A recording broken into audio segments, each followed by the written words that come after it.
नमस्कार साथियों। सबसे पहले तो न्यूज़ नशा चैनल के सभी जो दर्शक हैं उनके लिए धन्यवाद देना चाहूँगा कि हम लोग आज उत्तर प्रदेश के कई सारे महत्वपूर्ण विषयों पे चर्चा करेंगे। विवेक जी, हम सीधा आपसे सवाल करते हैं कि जिस तरह से जो महाकुंभ चल रहा है और इस महाकुंभ में जिस तरह से योगी सरकार दावा कर रही है कि हमने करोड़ों लोगों को जो है स्नान करा दिया। एक तरफ जहाँ महामंडलेश्वर से लेकर के सभी लोगों ने इस बात को बताया कि जिस तरह से उस रात में जो भगदड़ हुई थी, भगदड़ के दौरान कई सारी मौतें हुई थी, जबकि जो सरकार है लगभग 25-30 मौतों का दावा कर रही थी, लेकिन इसके बाद आपने भी जो स्टिंग ऑपरेशन किया वहाँ पर, उसमें लगभग कई सारी लाशें थीं और जो सरकार दावा कर रही थी उससे उलट था। तो इस पर सीधा हम आपसे ही जानते हैं कि किस तरह का क्या मामला है, पूरा आप ही बताएँ पूरा। जी। बहुत-बहुत धन्यवाद। देखिए उस समय जो मामला हुआ था, महाकुंभ में जो भगदड़ 29 तारीख की रात को मची थी, वो सरकार का दावा था कि एक जगह केवल संगम नोज पे मची थी, लेकिन ये मामला कहीं न कहीं जो दावा सरकार कर रही थी, दावा फेल हो गया। क्योंकि जब लल्लन टॉप ने एक न्यूज़ को ब्रेक किया, उन्होंने बताया कि नहीं ये जो हादसा हुआ था, ये केवल संगम नोज पे ही नहीं बल्कि झूसी हल्दीराम्स की दुकान पे भी हुआ था। और ये 2 जगह ही नहीं बल्कि वहाँ तमाम जो शंकराचार्य हैं, महामंडलेश्वर हैं, उनका यहाँ तक दावा है कि 6 जगहों पे ये भगदड़ हुई थी। हालाँकि 3 जगहों का पता जी। चल पाया है, 3 जगह कहाँ-कहाँ भगदड़ हुई थी, उनका अभी भी पता नहीं चल पाया है। खैर जो सरकार 30 लाशों का दावा कर रही थी, वो दावे पूरी तरह से निराधार और फेल थे। क्योंकि दैनिक भास्कर जब जाती है, एक आंकड़ा जब सर्च करती है खोया पाया केंद्र पे कि कितने लोग अब तक खोए हुए हैं, तो वो आंकड़ा 1800 के करीब निकल करके आता है। तो कहीं न कहीं ये कहना गलत नहीं होगा कि आंकड़े 30 नहीं थे। और हमने भी जब स्टिंग ऑपरेशन किया था मॉर्चरी हाउस के अंदर घुस करके, तो लाशें 30 नहीं बल्कि 66 की संख्या दर्ज हुई थी। वहाँ वीडियो में साफ-साफ देखा जा सकता है बॉडी के ऊपर 66 नंबर लिखा हुआ है। तो सरकार का जो ये दावा था कि 30 का आंकड़ा है, वो आंकड़ा पूरी तरीके से फेल हुआ। और योगी सरकार तमाम जो दावे कर रही है आज के समय में कि इतने करोड़ लोगों को स्नान करा दिया गया। अब आप खुद एक अंदाजा लगाइए कि 20 किलोमीटर के रेडियस में सरकार पूरे देश को लाना चाहती है, पूरे देश की व्यवस्था करना चाहती है। क्या ये कभी भी संभव है? जो सरकार दावे कर रही थी 40 करोड़ लोगों का, क्या 40 करोड़ लोगों को 20 किलोमीटर के दायरे में सिमटा पाना, सारी व्यवस्थाएं दे पाना खुद संभव है? जिस तरीके से प्रचार और प्रसार किया गया, उस तरीके की वहां पे कोई व्यवस्था नहीं थी। अगर व्यवस्थाएं होती तो यकीनन इतनी बड़ी भगदड़ नहीं मचती, इतने लोग हताहत नहीं होते। और फिलहाल आज दूसरी की यदि बात की जी। दूसरी तरफ योगी सरकार जो भारतीय जनता पार्टी की उत्तर प्रदेश की सरकार है, उसने जो महाकुंभ शुरू नहीं हुआ था उससे पहले बताया था कि लगभग 100 करोड़ लोग इसमें जो नहाने जाएँगे, इस तरह की सुविधाएँ हमने कर रखी हैं, पहली बात। दूसरी बात उन्होंने इस तरह का बताया था कि हमने सीसीटीवी कैमरे लगे हैं सभी जगह।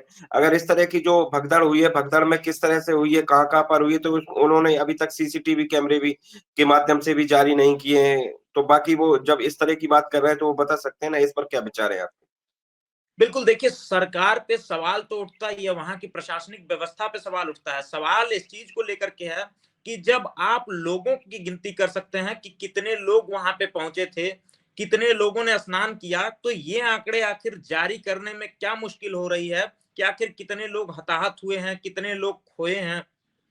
आखिर ये आंकड़े भी तो जारी कर देना चाहिए, वरना सीसीटीवी लगाने का जो आपका दावा है वो तो यहीं फेल मार जाता है।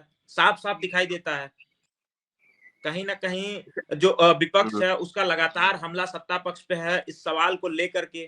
कहीं ना कहीं सरकार जवाब देने में विफल है, या कहीं ना कहीं लगता है कि जिस हिसाब से उसका बजट आया था उस बजट के अनुसार उसमें चीजें लगाई नहीं गई हैं। सवाल ये भी खड़ा होता है।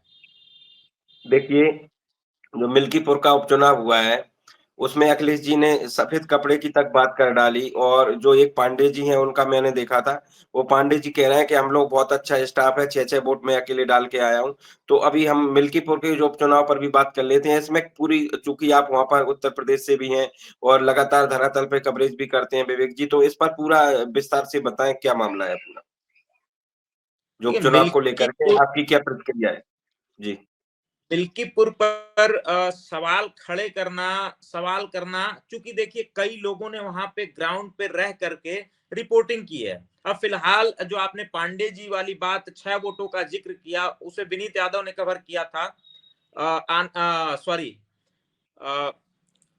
हाँ, विनीत यादव ने कवर किया था, उसे दिखाया था। पांडे जी उसमें साफ साफ कहते हुए नजर आ रहे हैं कि मैंने 6 वोट अकेले मारा है, पार्टी का भी नाम उन्होंने उसमें लिया था।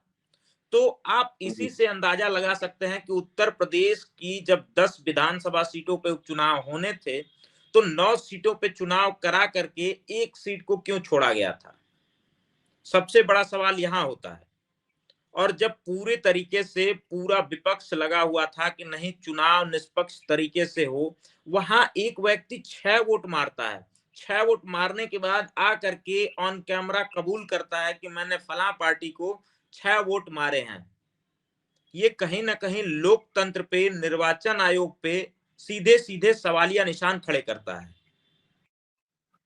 विपक्ष ने लगातार इस मुद्दे को उठाया, यहां तक कि विपक्ष के जो लोग हैं, जो मुख्य विपक्षी पार्टी समाजवादी पार्टी है, उसके राष्ट्रीय अध्यक्ष ने चुनाव आयोग को सफेद कपड़ा तक भेंट कर दिया। इसके बावजूद भी चुनाव आयोग ये मानने को तैयार नहीं है कि नहीं उनसे गलतियां हुई हैं, यहाँ पे फेरबदल हुई है, कहीं ना कहीं घोटाला हुआ है और बहुत बड़े स्तर का घोटाला हुआ है। नहीं, जिस और तरह ये से केवल मिल्कीपुर की बात नहीं है। हम्म। ऐसा मामला अगर आप देखेंगे, गाजीपुर जनपद एक है, गाजीपुर जनपद के करंडा ब्लॉक के गुसंदेपुर गांव का एक मामला है। गुसंदेपुर गांव में ग्राम जी। पंचायत सदस्यों यानी जो मेंबर होते हैं, मेंबरों का चुनाव होना है। मेंबरों के चुनाव को लेकर के काफी उठापटक मची हुई है वहां। ये इतना हॉट चुनाव बन गया है कि इतना विधानसभा का भी चुनाव इतना हॉट नहीं होता है, शायद मिल्कीपुर का चुनाव भी इतना हॉट ना रहा हो। जहां मेंबर पर्चा भरने जाते हैं, नामांकन दाखिल करने जाते हैं, छीन करके नामांकन का पर्चा फाड़ दिया जाता है, नामांकन नहीं तो करने से रोका जाता है।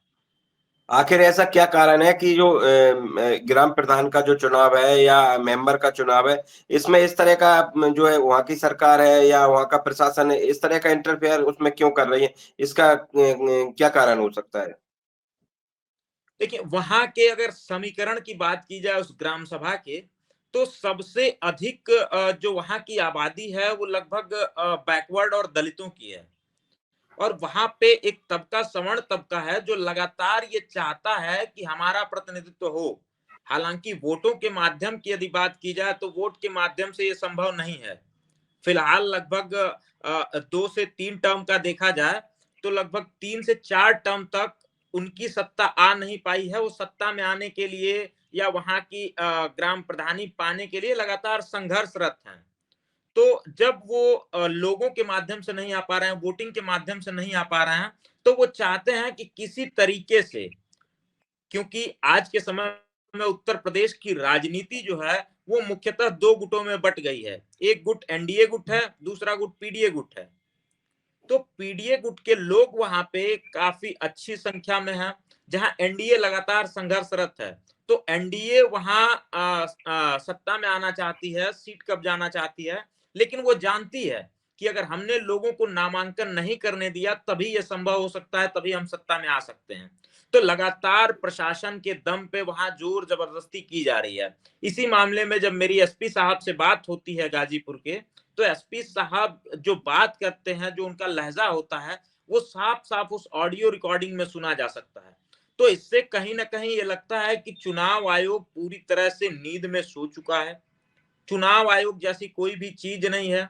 यहां सारी चीजें जिसकी लाठी उसकी भैंस के तर्ज पे चलाई जा रही हैं। देखिए विवेक जी, मैं आपको एक बात बताऊं जानकारी के लिए। क्या है कि जो उत्तर प्रदेश का देवरिया है, आज से लगभग 1 साल के समथिंग हो गया होगा।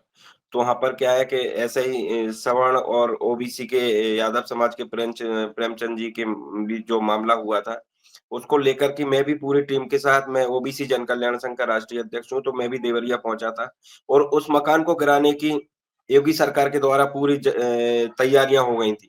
लेकिन जिसको लेकर के कहीं न कहीं ओबीसी समाज के लोगों ने, एससी-एसटी समाज के लोगों ने, हम लोगों ने वहाँ पर जाकर के जब वहाँ पर एक उनसे मिले और सारी चीज़ें मीडिया के द्वारा हाइलाइट किया, और मामले को लेकर के हमने जब उस पे एक्शन लिया तो कहीं न कहीं वो मकान भी बच गया है और उसमें जो अरुण अंचल जी हैं, एडवोकेट हैं जो इलाहाबाद से हैं, उन लोगों ने भी सभी लोगों ने बड़ा साथ दिया उस परिवार का और हम सब लोगों ने फिर बाद में अखिलेश जी भी 12 तारीख को वहाँ पे पहुँचे थे।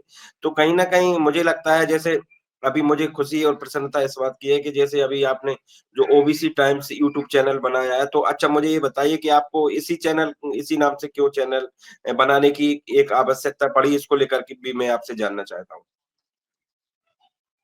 देखिए जी। इस चैनल को बनाने की आवश्यकता मुझे इस वजह से समझ में आई और कहीं न कहीं लगा कि नहीं ओबीसी टाइम्स नाम से एक चैनल होना चाहिए। वो इसलिए होना चाहिए क्योंकि मीडिया के क्षेत्र में जो ओबीसी का प्रतिनिधित्व है वो बहुत ही कम है। तो कहीं न कहीं हम आज के समय में यूथ हैं, युवा हैं, अगर हम पहल नहीं करेंगे तो आखिर पहल कौन करेगा? इस चीज को लेकर के बैकवर्ड की जो हाँ, लीडरशिप है, खैर लीडरशिप नहीं कह सकते हैं, हिस्सेदारी भागीदारी कह सकते हैं, उसे सुनिश्चित कौन करेगा? हम लोग जब पूरी मजबूती के साथ खड़े होंगे, खास करके मुझे तमाम फोन कॉल्स आए, तमाम लोगों के मैसेज आए, जिनसे मिलना हुआ, उन्होंने व्यक्तिगत तौर पे ये बातें मुझसे कही भी थी कि मीडिया के सेक्टर में हो तुम, यूट्यूब चैनल बना रहे हो, तो ओबीसी टाइम्स तुमने नाम बहुत गलत रख दिया है उसका। ओबीसी टाइम्स मत रखो, कुछ और रख लो, ऐसा नाम रखो जो निष्पक्ष लगे, निष्पक्ष दिखे। मैंने कहा आज तक जितने भी चैनल बने हैं वो सारे के सारे निष्पक्ष ही हैं। अब तक ऐसा कोई चैनल नहीं है। आखिर ओबीसी समुदाय को कहा जाता है, ओबीसी समुदाय खुद में हाथी है। हाथी के कान होते हैं दो और कान के पीछे पूरा शरीर ढका हुआ रहता है। हाथी के आंख से उसके पीछे का शरीर नहीं दिख पाता है। अगर वो दिखना शुरू हो जाए तो असली ताकत का एहसास उसे हो जाएगा। तो जब बिल्कुल, बिल्कुल, ओबीसी की बिल्कुल। आबादी लगभग 60 से 62% के आसपास है पूरे देश के अंदर, तो ओबीसी टाइम्स का चैनल क्यों नहीं हो सकता है? बिल्कुल, बिल्कुल, बिल्कुल। अगर सभी अभी लोग मैं इस चीज को समझना, सोचना। जी। हाँ, अभी हम लोग भी देश में मैं ओबीसी जन कल्याण संघ के राष्ट्रीय अध्यक्ष के नाते हम लोग पूरे देश में जाते हैं और लड़ाई लड़ते हैं और जैसे ही मुझे पता चला कि आपने ओबीसी टाइम्स के नाम से यूट्यूब चैनल बनाया, मुझे बेहद प्रसन्नता हुई, बेहद खुशी हुई।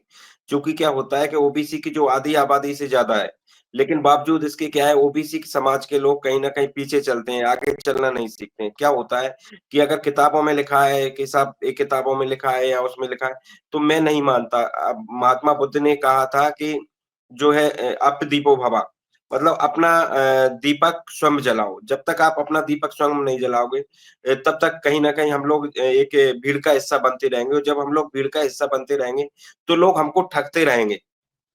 हम दूसरे की बात मानने वाले जब तक बने रहेंगे। जब तक हम लोग खुद में जागरूक नहीं होंगे, खुद में शिक्षित नहीं होंगे, खुद में समझने वाले नहीं होंगे, तब तक हमारा भला नहीं होगा। मुझे खुशी है, बेहद प्रसन्नता है कि इस तरह से आप समाज को जागरूक करते हैं, हम लोग भी जागरूक करते हैं। जहाँ भी हमारी हेल्प की ज़रूरत हो, आप हमें बताइएगा। दूसरी बात जो भी कोई भी प्रशासनिक तौर से तो मैं परेशान किया जाएगा, तो हमारा संगठन आपके लिए ये मान लीजिए हमेशा तैयार खड़ा रहेगा। और आप इसी तरह लगे रहें, बेहद प्रसन्नता होती है, बेहद खुशी होती है कि जिस तरह से ओबीसी समाज में चाहे वो पत्रकारिता के माध्यम से, चाहे वो जन सेवा के माध्यम से, चाहे संगठनों के माध्यम से, जिस तरह से अगर कोई भी काम करता है तो बेहद प्रसन्नता होती है। बाकी अभी जिस तरह से उत्तर प्रदेश में जो सरकार चल रही है और अभी जो शिक्षकों की भर्ती का मामला था, भर्ती के मामले में कहाँ तक बात पहुँची है और ओबीसी के लोगों को किस तरह से हक दिया जा रहा है या नहीं दिया जा रहा है, उस पर भी हम आपसे जानना चाहेंगे? जी, फिलहाल देखिए 69,000 शिक्षक भर्ती के मामले में कोर्ट ने जो फटकार लगाई है, लेकिन जो आयोग है, जो शिक्षा विभाग है, वो ये मानने को तैयार ही नहीं है। सरकार ने ये तो मान लिया है कि हाँ हमने हक खाया है, हक छीना है, हक जी, लूटा है, लेकिन जी, हक जी, देने को अभी भी तैयार नहीं है। इसके लिए जो 69,000 शिक्षक भर्ती के 6800 अभ्यर्थी हैं, वो लगातार प्रयासरत हैं। आज के समय में भी कुछ लोग लगातार धरने पे बैठे हुए हैं अपनी मांगों को लेकर के, नियुक्ति पत्र जारी करने की मांग को लेकर के।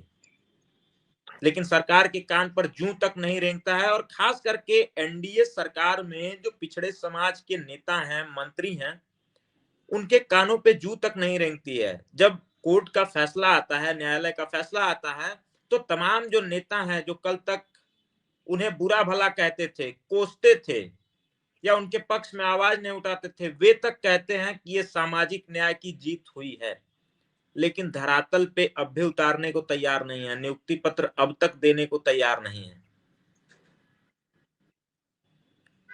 चलिए ये विवेक स्थिति जी, और परिस्थिति है आज यहाँ। हमने सभी सामाजिक मुद्दों पर चर्चा की। आगे भी हम लोग इसी तरह से जुड़े रहेंगे और सामाजिक मुद्दों पर, सामाजिक न्याय पर हम लोग चर्चा करते रहेंगे। आप चैनल से जुड़े इसके लिए आपका बहुत बहुत धन्यवाद।